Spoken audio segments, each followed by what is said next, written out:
ونتوكل عليه ونعوذ بالله من شرور أنفسنا ومن سيئات أعمالنا من يهده الله فلا مضل له ومن يضلله فلا هادي له ونشهد أن لا إله إلا الله وحده لا شريك له ونشهد أن سيدنا ونبينا ومولانا محمدا عبده ورسوله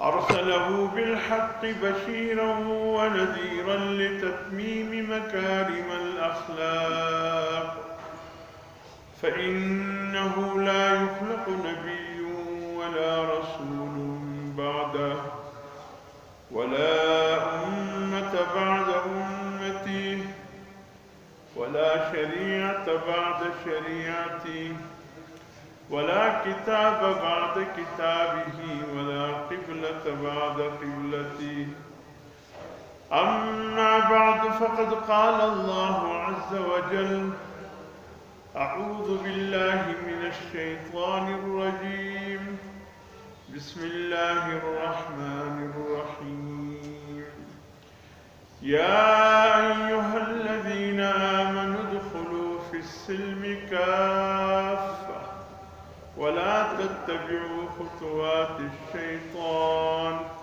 إنه لكم عدو مبين فإن زللتم من بعد ما جاءتكم البينات فاعلموا أن الله عزيز حكيم وقال النبي صلى الله عليه وسلم المسلم من سلم المسلمون من لسانه ويده أو كما قال عليه الصلاة والسلام صدقت يا رب العالمين وصدق رسوله النبي الأمي الكريم ونحن على ذلك لمن الشاهدين والشاكرين والحمد لله رب العالمين خدا در انتظار حمد مانیس محمد چشم بر راہ سنانیس محمد حامد حمد خدا بس خدا صد آفرین در مدح مصطفیٰ بس محمد استمی خواہم خدا را خدایا است حب مصطفیٰ را یا رب صل وسلم دائما ابدا على حبیبک خیر الخلق كلهم هو الحبیب الذي ترجى شفاعته لكل حول من الأحوال مقتحم اللهم صل على سيدنا ونبينا ومولانا محمد وعلى آل سيدنا ونبينا ومولانا محمد وبارك وسلم عليه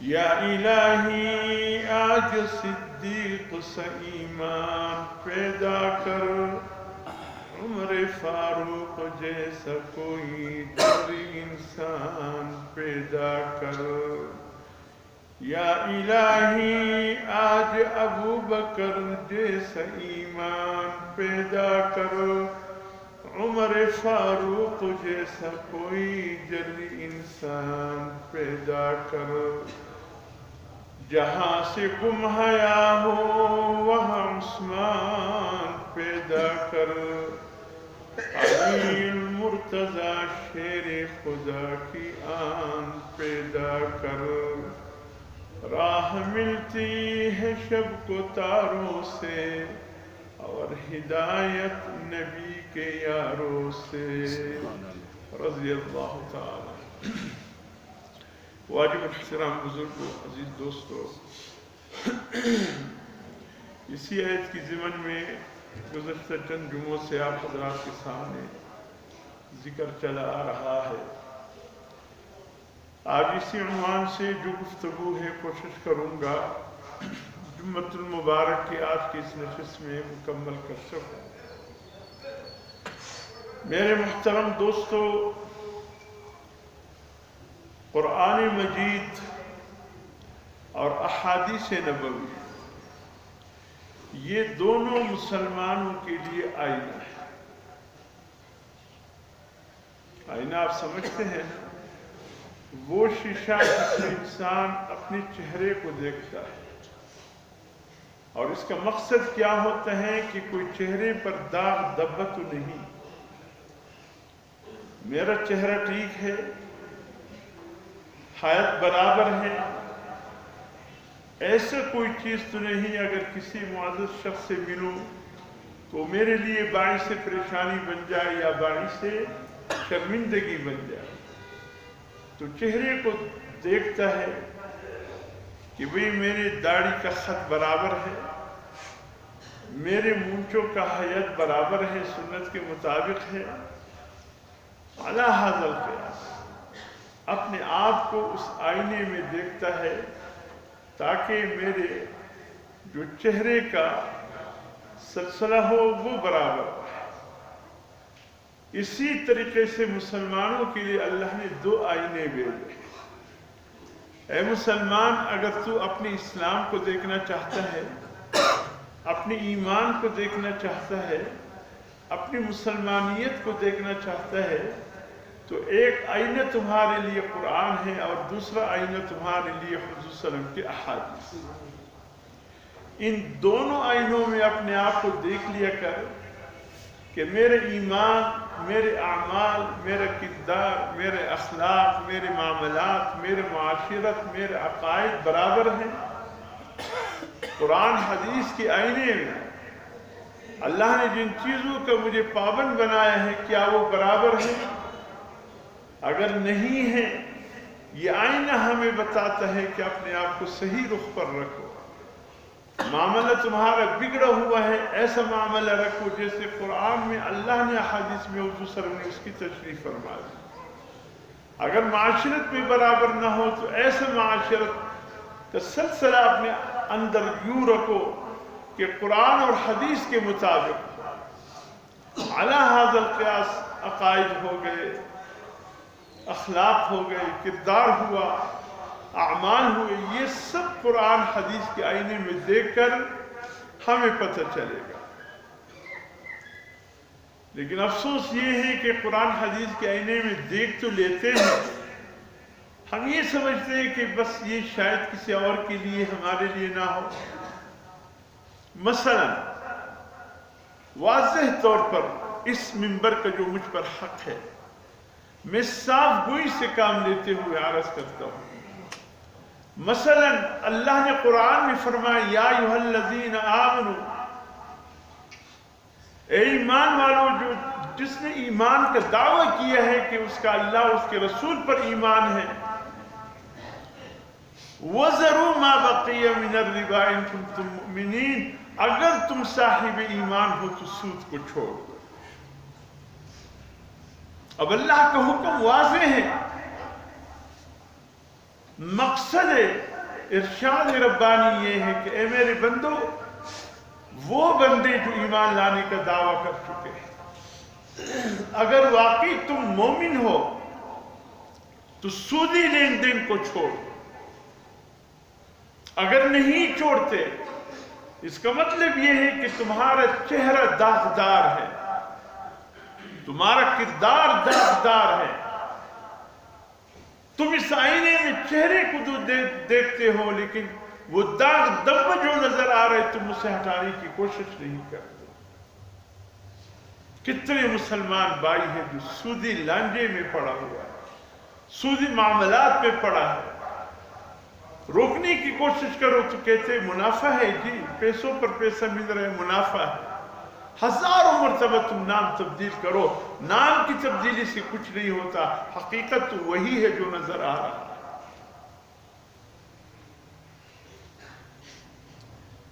اسی حوالے سے آج کی جمعۃ المبارک کی اس نشست میں عرض یہ کرنا تھا میرے محترم دوستو کہ حضور صلی اللہ علیہ وسلم کی ذخیرہ حدیث تو بہت وسیع، لاکھوں کی تعداد میں،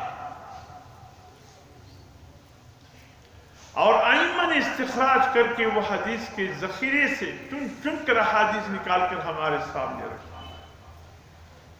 اب اس میں جو خاص کر مسلمانوں کے ایک دوسرے کے اوپر جو حق ہے، اس حوالے سے جو حسن کی ارشاد ہے، علماء نے 6 احادیث لاکھوں حدیثوں کے ذخیرے سے اٹھا کر امت کے سامنے رکھ دی۔ فرمائیے 6 حدیث تمہارے دین کا، ایمان کا، اسلام کا، مسلمانیت کا بنیاد ہے۔ اگر تمہاری یہ بنیاد صحیح رہے، فرمایا تم اللہ اور اس کے رسول کے محبوب بھی بن جاؤ گے، اور آگے چل کر جو اسلام کی عمارت تمہاری اس بنیاد پر کھڑی ہوگی وہ مضبوط کھڑی ہوگی۔ بڑا مختصر سے احادیث، اور اس حوالے سے عرض کروں، جناب نبی کریم صلی اللہ علیہ وسلم فرماتے ہیں چند چیزیں ایسی ہیں، غالباً 5 چیزوں کا حضور صلی اللہ علیہ وسلم نے ذکر فرمایا۔ یہ 5 چیزیں ایسی ہیں حضور صلی اللہ علیہ وسلم فرماتے جو اللہ نے مجھے دی ہے اور میرے علاوہ کسی اور کو نہیں دی۔ تمام انبیاء رسولوں کا مقام، درجہ، عزت، حرمت اپنی جگہ، کسی نبی کسی رسول کی ادنا سی بے احترامی بھی اللہ کو برداشت نہیں، ایک بال کے برابر بے احترامی بھی اللہ کو برداشت نہیں۔ حضرت آدم علیہ السلام سے لے کر جناب حضرت عیسیٰ علیہ السلام تک جتنے بھی انبیاء اور رسول آئے ہیں، سب کے سب اولو العزم، ذوی الاحترام، کسی نبی اور رسول کے احترام میں فرق لانا نہیں ہوگا۔ یہودی تو بدبخت ہے، حضرت زکریا علیہ السلام کی نبوت کے منکر، حضرت یحییٰ علیہ السلام کی نبوت کے منکر، حضرت سلیمان علیہ السلام کی نبوت کے منکر، حضرت عیسیٰ علیہ السلام کی نبوت کے منکر، اور حضور صلی اللہ علیہ وسلم کی نبوت کی تو منکر ہے ہی۔ اسی لیے اللہ نے ان کو غیر المغضوب قرار دیے کہ یہ وہ طبقہ ہے جن پر اللہ کا غضب، غصہ نازل ہوا ہے۔ عیسائی بھی بدبخت ہے، انہوں نے بھی نبیوں میں جناب نبی کریم صلی اللہ علیہ وسلم کا انکار کیا ہے، اس لیے اللہ نے ان کو الضالین قرار دیا ہے کہ یہ گمراہ ہو گئے۔ یہودی بھی غضب کے شکار اور عیسائی بھی گمراہ۔ مزے تو مسلمانوں کی ہے کہ حضرت آدم علیہ السلام کی بھی غلام، حضرت ابراہیم علیہ السلام کی بھی غلام، حضرت موسیٰ، حضرت عیسیٰ علیہ السلام کی بھی غلام، اور جناب نبی کریم صلی اللہ علیہ وسلم کے غلام تو ہے ہی۔ کسی نبی کے انکار اسلام میں نہیں ہے، کسی رسول کے انکار اسلام میں نہیں ہے، سب کے سب کا ہم عزت و احترام کرتے ہیں، اور ان سے بڑھ کر کرتے ہیں، ان سے بڑھ کر کرتے ہیں۔ حضرت عیسیٰ علیہ السلام کو ہم وہی درجہ دیتے ہیں جو اللہ نے دیا۔ یہ بدبخت تو حد سے گزر جاتے، کبھی کہتے ہیں عیسیٰ علیہ السلام اللہ کے بیٹے ہیں، نعوذ باللہ من ذالک، کبھی کہتے ہیں کہ 3 خداؤں میں ایک خدا ہے، کبھی کہتے ہیں کہ مریم خدا ہے۔ 3 رومن کیتھولک ان کے جو وہ 3 طبقے ہیں، اور تینوں کے نزدیک ایک دوسرے پر جو کفر کا تہمت لگاتے، حالانکہ تینوں مرتد کافر ہیں، لیکن آپس میں ان کی نہیں بنتی ہے۔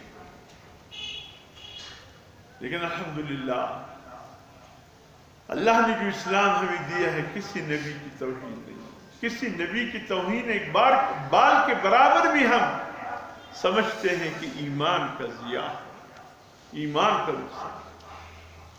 تو حضور صلی اللہ علیہ وسلم فرماتے ہیں اللہ نے جو مقام مجھے دیا ہے نبیوں میں، بہت کم نبیوں کو وہ مقام ملا ہے، بلکہ 5 صفات تو ایسے ہیں کہ کسی نبی کو اللہ نے دیے ہی نہیں۔ فرمایا حضور صلی اللہ علیہ وسلم نے مجھے ہی اللہ نے عطا کیا۔ سب سے پہلا فرمایا اللہ نے مجھے جوامع الکلم بنایا۔ جوامع الکلم جانتے ہیں؟ بات مختصر، معنی بہت تفصیل۔ ایک صحابی نے آ کر کہا یا رسول اللہ مجھے نصیحت کیجئے، مختصر ہو، زیادہ لمبی نصیحت اپنے دل میں، اپنے دماغ میں اس کو محفوظ نہیں کر سکتے یا رسول اللہ، مختصر سی نصیحت کیجئے۔ حضور صلی اللہ علیہ وسلم نے فرمایا لا تغضب، غصہ نہ کیا کرو. اب لا تغضب اتنا مختصر سا نصیحت، لیکن اس لا تغضب پر 500 1000 8 صفحوں کی کتابیں لکھی گئی ہیں، لیکن اس ایک جملے کا حق ادا نہیں ہو سکتا. مختصر سی بات، لیکن لکھنے والوں نے تفصیل اور اس کے معنی بیان کرتے کرتے عمر تمام کی ہے، لیکن اس مختصر سی جملے کا حق ادا نہیں ہو سکتا. جوامع الکلم، بات مختصر، معنی اس کے لمبی جو. اور فرمایا دوسری چیز جو اللہ نے مجھے ہی عطا کی ہے وہ یہ کہ احلت لی الغنائم، کہ اللہ نے مال غنیمت کو میرے لیے حلال کیا. پہلے وقتوں میں کیا ہوتا کہ جب مال غنیمت جنگوں میں حاصل ہو جاتا، اس کو ایک میدان میں جمع کر لیا جاتا، آسمان سے ایک آگ آ کر اس مال غنیمت کو کھا جاتی. یہ اس بات کا ثبوت ہوتا کہ اللہ کے ہاں تمہارا یہ جہاد قبول ہو گیا. اور اگر آگ نہ آتی اور زمین پر پڑے رہتے، مطلب یہ ہے کہ اس میں کوئی نقص ہے جس کی وجہ سے اللہ نے اس جہاد کو قبول نہیں کیا ہے. وہ میدانوں میں پڑے پڑے ختم ہو جاتے. لیکن حضور صلی اللہ علیہ وسلم فرماتے ہیں اللہ نے میرے لیے مال غنیمت کو بھی حلال کر دیا. اور اسی طریقے سے زکوٰۃ اس امت کے فقراء وہ کھا سکتے ہیں، اس لیے کہ پہلے امت کے فقراء بھی زکوٰۃ کو اپنے استعمال میں نہیں لا سکتے. وہ بھی اسی طریقے سے ایک میدان میں رکھ دیتے، آسمان سے آگ آ کر اس زکوٰۃ کو کھا گیا. لیکن اللہ نے اس امت کے لیے حلال کر دیا. اور تیسری چیز فرمایا اللہ رب العزت نے میرے لیے زمین کو پاک کر دیا. کیا مطلب؟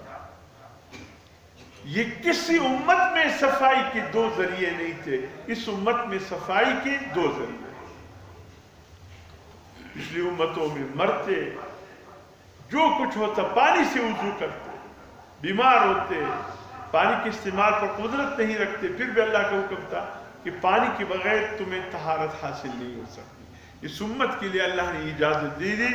پانی پر اگر قدرت نہ ہو تو تیمم کر کے مٹی پہ نماز بھی پڑھ سکتے ہو، تمہارا غسل بھی صحیح ہو. یہ تیمم کسی اور امت میں نہیں. ایک دفعہ حضرت ابو ہریرہ رضی اللہ تعالیٰ عنہ صبح کے وقت اتفاقاً حضور صلی اللہ علیہ وسلم کے ساتھ ملے، لیکن اس رات ان پر غسل واجب ہوئی تھی. وہ چاہتے تھے کہ حضور صلی اللہ علیہ وسلم سے ذرا ہٹ جاؤں، کہیں جا کر اپنے بدن پر پانی بہاؤ. اتفاق کی بات ہے پانی نہیں مل رہا تھا. تو حضور صلی اللہ علیہ وسلم نے دیکھا ابو ہریرہ موجود نہیں ہے، کہاں گئے؟ کہا اصل ابھی تو یہی تھے، اچانک نکل گئے، کہا بغیر پوچھے چلے گئے. کچھ دیر کے بعد واپس آئے تو مٹی میں لت پت تھے. حضور نے فرمایا ابو ہریرہ خیر ہے، کیا ہوا؟ کہ یا رسول اللہ ایسے غسل واجبوں کے ساتھ جانا مناسب نہیں تھا، میں گیا، میں نے مٹی سے تیمم کیا. کہا کیسے تیمم؟ پورا بدن کا ہے یا رسول اللہ، پورا بدن پر مٹی لگا. فرمایا تمہیں کس نے کہا؟ جو طریقہ تیمم کا وضو میں ہے وہی طریقہ غسل کا بھی وضو کی طرح ہے، صرف نیت کا فرق ہے. نیت کا فرق ہے کہ ایک میں وضو کا نیت کیا جائے، دوسرے میں غسل کا طریقہ کیا جائے، لیکن دونوں کا طریقہ تیمم کا ایک ہے. مٹی کا ڈیلا ہو یا جس چیز پر مٹی لگی ہو، 2 ضرب مار کر پھر اس طریقے سے ہاتھ کو جاڑ کر، تو سب سے پہلے چہرے پر اتنا کہ بالکل داڑھی سمیت اور یہ کانوں کے جو نرم حصے ہیں اس سمیت چہرے پر ڈال، اس طریقے سے پھیرا جائے. اور پھر دوسری دفعہ 2 دفعہ ضربیں مار کر پھر یوں اس طریقے سے جاڑ کر پھر یوں 3 انگلی یوں کر کے یہاں تک لایا جائے. پھر یہ 2 انگلی بمار ہتھیلی کے یوں لے جائے. اسی طریقے سے یہ 3 انگلی پھر یوں لے جا کر کوہنیوں سمیت پھر 2 انگلی بما ہتھیلی کے یوں لایا جائے. یہی طریقہ وضو کا ہے، یہی طریقہ غسل کا ہے. بات صرف نیت کی. یہ کسی امت میں نہیں تھا، اللہ نے اس امت میں اس سلسلے کو جاری کیا. اور فرمایا یہ 3 ہو گئی. چوتھا فرمایا اللہ نے مجھے تمام کائنات کے لیے نبی بنا کر بھیجا. سبحان اللہ. ہر نبی ہر رسول اپنے علاقے کے لیے تھا. نوح علیہ السلام کی طرف حضرت نوح علیہ السلام جب قوم کی طرف یا قوم یا قوم یا قوم. ہر نبی کی پکار یہ تھی کہ اے میری قوم ہدایت پر آ جاؤ، اے میری قوم اللہ کو ایک مانو. ہر نبی نے یا قوم کہا. اور حضور صلی اللہ علیہ وسلم کے الفاظ میں آپ کو یا قوم نہیں ملے گا. یا ایھا الناس انی رسول اللہ الیکم جمیعا. یا ایھا الناس ہر جگہ اے لوگوں، دنیا بھر کے انسانوں، جہاں جہاں تم رہتے ہو بستے ہو، سن لو اللہ نے مجھے تمہارے لیے تم سب کے لیے مجھے رسول بنا کر دے. فرمایا جو باہر پہ ہو، برف یعنی خشکی پہ ہو یا سمندر پہ، فرمایا ان سب کا نبی میں، جو جن ہو انس، فرمایا سب کا نبی میں. حضور صلی اللہ علیہ وسلم فرمایا ہر نبی رسول علاقے کے لیے تھا، اللہ نے مجھے پورے انسانیت کے لیے نبی بنا کر دیا. اور 5ویں آخری بات فرمایا وَخُتِمَ بِهِ النَّبِيُّونَ. اللہ نے نبوت اور رسالت کے سلسلے کو مجھ پر ختم فرما دیا. میں اب اللہ کا آخری نبی اور رسول ہوں. میرے بعد کوئی نبی کوئی رسول کسی بھی عنوان سے دنیا میں نہیں آئے. جب اس بدبخت کو کہا گیا کہ تم کیسے نبی ہو، بدبخت غلام قادیانی سے کہا گیا کہ حضور صلی اللہ علیہ وسلم نے تو فرمایا مجھ پر نبوت ختم ہے، رسالت ختم ہے، حضور صلی اللہ علیہ وسلم کے بعد تو کیسے نبوت کا دعویٰ کر رہا ہے؟ کہتے نہیں، میں نبی وہ حقیقی نبی بن کر نہیں آیا ہوں، میں بلکہ میں نبی کا سایہ بن کر آیا ہوں. میں ذلی نبی ہوں، میں بروزی نبی ہوں، میں حقیقی نبی نہیں ہوں، ذلی اور بروزی نبی ہوں، یعنی نبیوں کا سایہ بن کر آیا ہوں. لعنت ہو تجھ پہ بدبخت، یہ سایہ تو بن کر آیا ہے. ابو بکر صدیق نہیں بنا، حضرت عمر فاروق نہیں بنا، حضرت عثمان بن عفان نہیں بنا، حضرت علی المرتضیٰ نہیں بنا، 1,24,000 صحابہ میں کوئی بھی ذلی بروزی نہیں بنا، تابعین میں نہیں بنا، تبع تابعین میں نہیں بنا، محدثین مفکرین فقہاء اکرام میں کوئی نہیں بنا. آیا تو 14ویں صدی میں یہ میٹرک پاس، یہ بدبخت، یہ نفسیاتی مریض یہ بن گیا. اور تمہارا بدبخت ہو پدا جیب کی دا گوڑی ہوئی ډیر شوقین دا گوڑی پدا یو جیب کی بے گوڑا ہوا، پدا بل جیب کی لوٹا ہوا.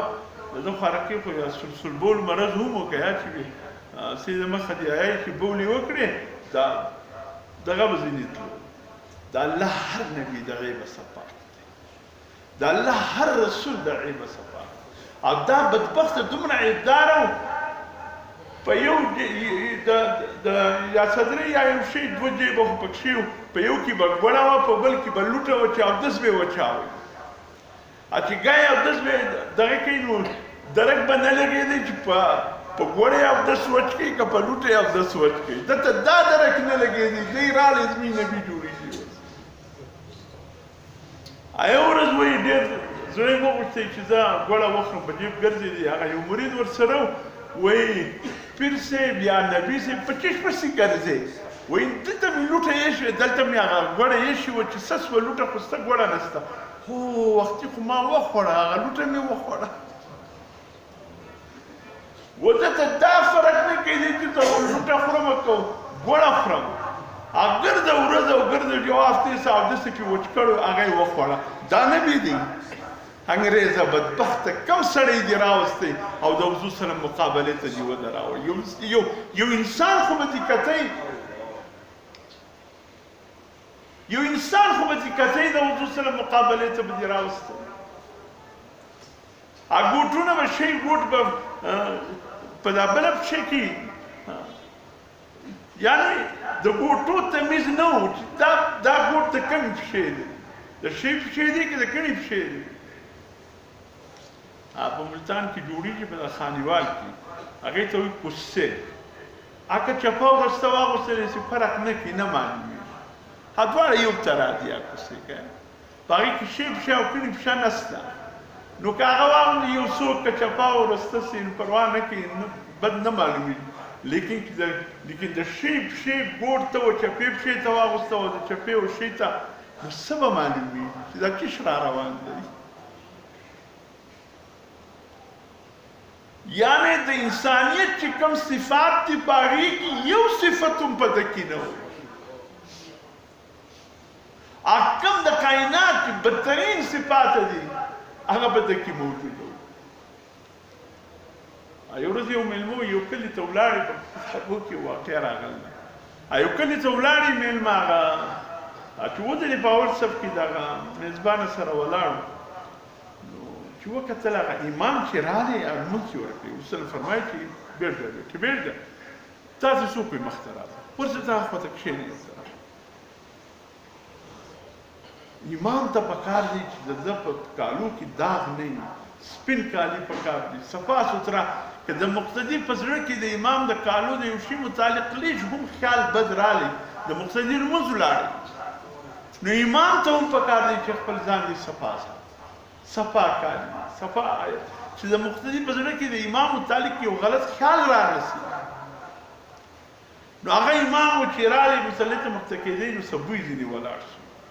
نو چا ځینې هغه میزبان میلمه چې و د میزبانه څه پوښتنه وکړه دا څنګه امام دی ده څه بوی را ولاړي و یا اکثره نه یې په هغه ورځ بوی ولاړي دي چې دی شراب وڅښي.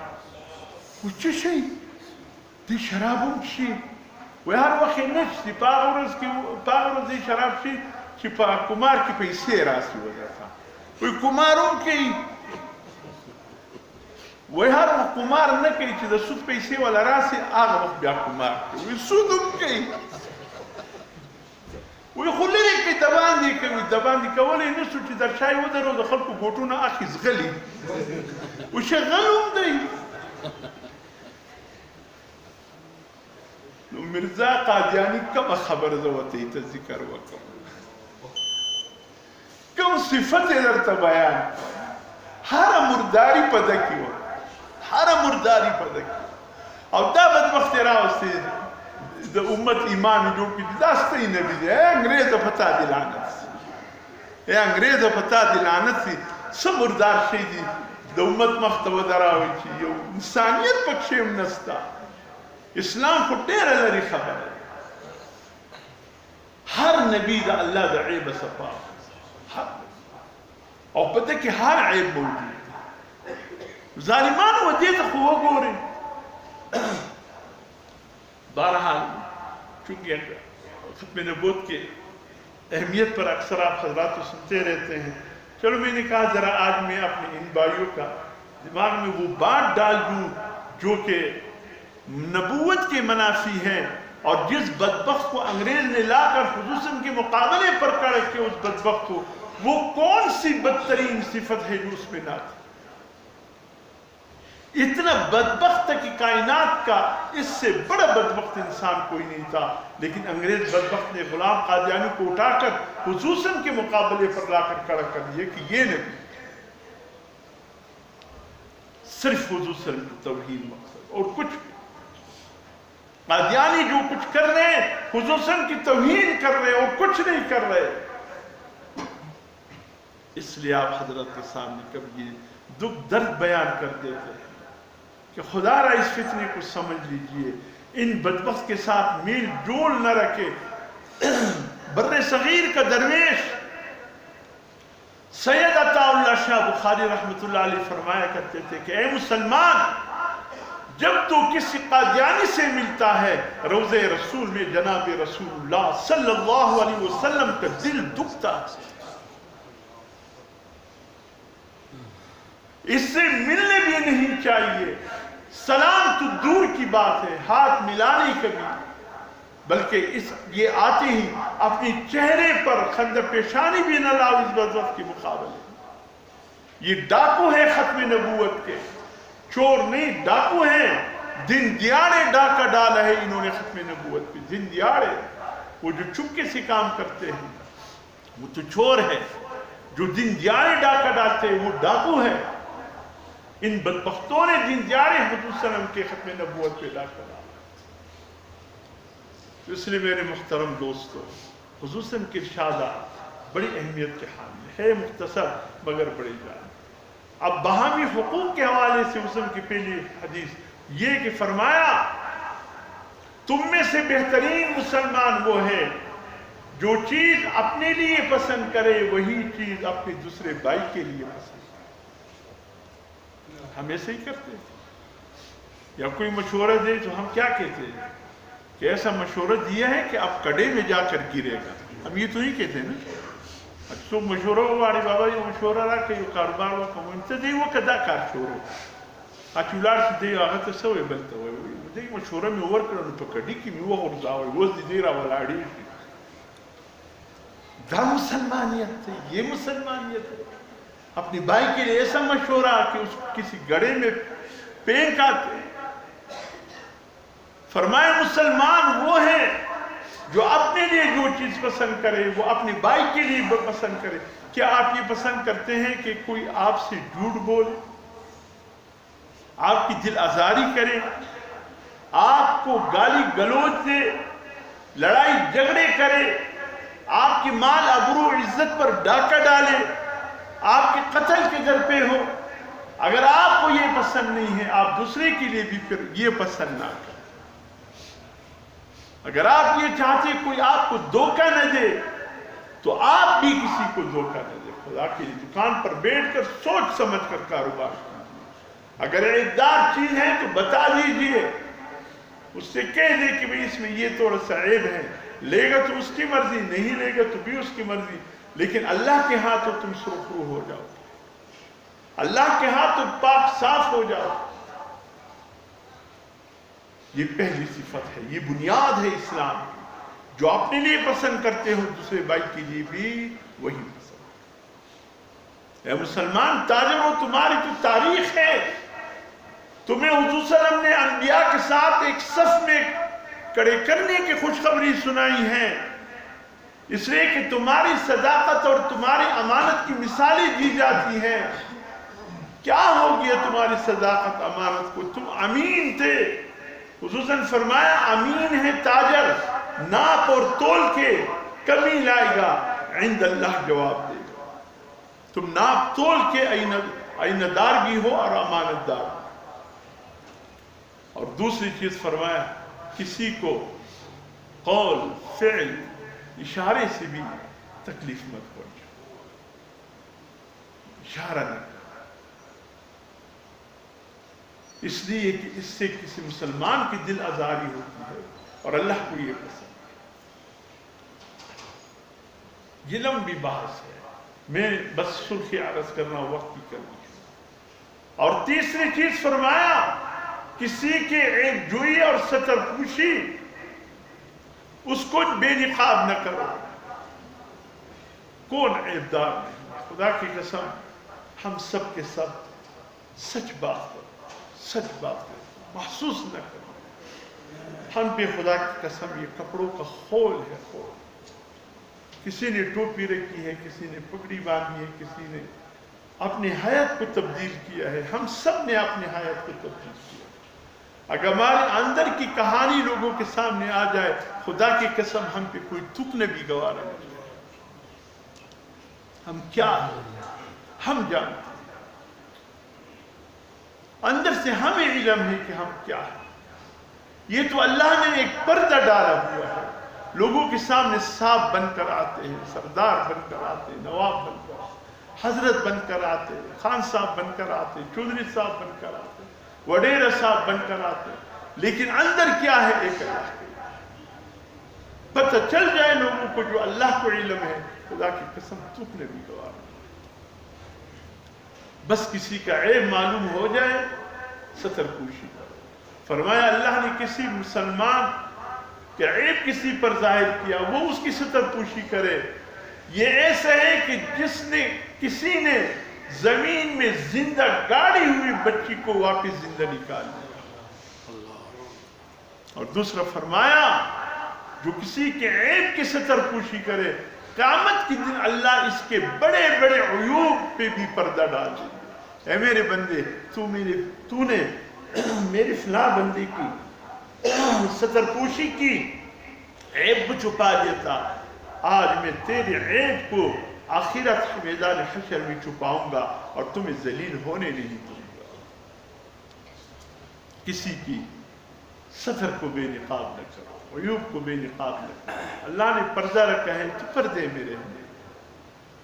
ہماری محسوس ہوئے آپ پشتانے چی سر یو زیسی وی سحال دی وی خیر وی سنوی بدی نہیں اوری دلی وی تراس در تا وہ آیا آپ لانی پیجنے وہ پیجنا داغا بھئی یو نوی در تا وکا اور نوی بچی شی یو چغلی بھئی یو غیبت بھئی یو عیب بورشکا رکی تسوائی چی نوی نو دیر ناشو دا خبر بورتا وکا کشان پتہ کی دا کار ہونستا ما چو ویل دی دیر شسڑی دی تی دا ترا دی وہ خبر نسے دیو اللہ تسا جواب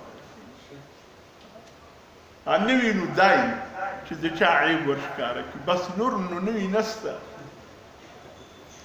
اور فرمایا حضور صلی اللہ علیہ وسلم خد پیشانی سے کہا ایسے فرمایا مسکراہٹ والا چہرہ آئینہ دار ہوتا ہے، خوبصورت لگتا ہے، ہر وقت غصے میں وی دا مرچکو پسر ناس وی ہر وقت سکانو پر طرف مکی دولت بجے گی دا سے مجھوڑے اس طرح نہ بنو کہ ہر وقت سکو کی طرف 12 بجے ہوتے ہیں بس.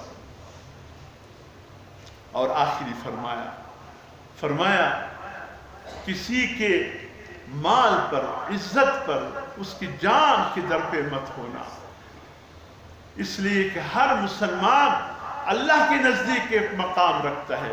حضور صلی اللہ علیہ وسلم دوران طواف کیا فرمایا؟ اے کعبہ تو بہت احترام والا ہے، عزت والا ہے، محبوب ہے اللہ کو بھی اور اللہ کے رسول کو بھی، لیکن تیری حرمت سے بڑھ کر ایک مسلمان کی حرمت ہے کہ اس کی جان مال ابرو کو بے عزت نہ کیے جائے. کعبے کی حرمت سے بڑھ کر ہے ایک مسلمان کی حرمت. اگر ہم نے ان 6 باتوں پر عمل کیا سبحان اللہ پورا معاشرہ ایک خوبصورت معاشرہ بن جائے گا، اللہ اس کے رسول کی بھی محبوب بن جائیں گے. اللہ عمل کی توفیق